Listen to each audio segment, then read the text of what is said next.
I was thinking in America, if you want to have a life, you're going to need a car because America runs on cars. We got all of these roads, and you can't really do anything without a car. You could use the government funded public transportation, but probably going to want a car. So, the thing about a car is that most cars are liabilities unless it's like a collectible or classic car or your work vehicle. Those would be assets, but most other cars are liabilities. And in order to get a liability, you're probably going to need a loan. And if you want a loan and you don't have any collateral, then you're probably going to get a pretty big interest rate on your loan. Now you have a loan, which is also a liability asset of the banking system. So you have a liability from the bank, and then also you use that liability to buy another liability, which is a car. And then if you have a car, you're also going to need insurance on that car. So now you can have a life in America. And we're not talking about like your shelter and where you live. This is just about like how to get around, how to do things. And we're not even talking about the gas. Now, if you compare this to the world of blockchain or Web3, GameFi, DeFi, whatever, if you want to have a life in of the blockchain, well, your first thing that you're going to need is you're going to need to buy an asset. You're going to have to buy an asset of that protocol. It's not a liability, it's an asset. It's a risky asset, but it is an asset nonetheless. And you can use that asset to leverage, to move around, to earn other types of money. And I think it's just a much better concept. And in America, we have, or well, I guess the dollar is just a debt based monetary system. But once again, like in the blockchain, you're required to buy the asset so that you can use your asset as collateral to get other types of assets.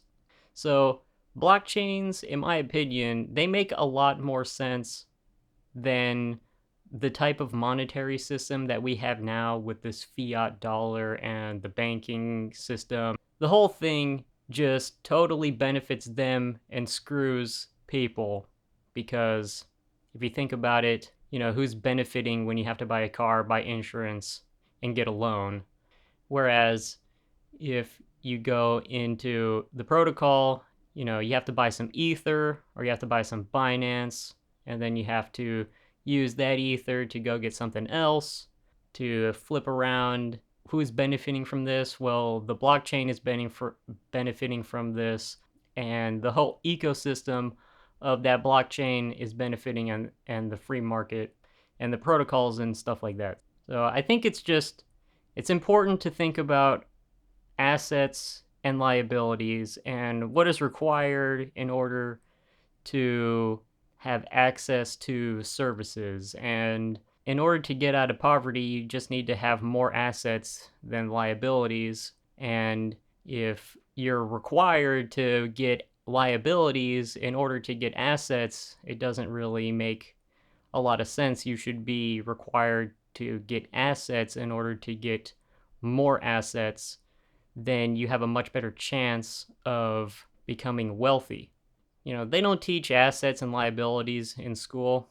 I wish they did, because it's not really that it's not a complicated subject.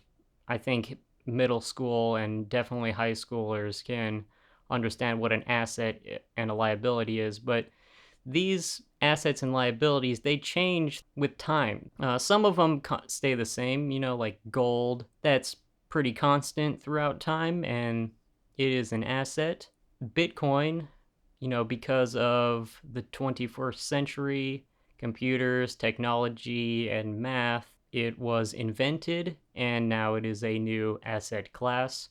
My point is, when you're required to have a liability in order to have a service or to be able to get anything done, that seems a little fishy and you're getting screwed. Whereas if you are required to buy some sort of an asset in order to progress and have a service and to do things, then that makes a lot more sense and it'll help you get out of poverty and become wealthy. So let's ask the high philosophical question is Sure. about money. Yeah. What at the highest level is money? What is money? It's a kind of game, and it's a game where we have points, and like if you have points, there's this one move where you can reduce your points by a number and increase someone else's points by the same number.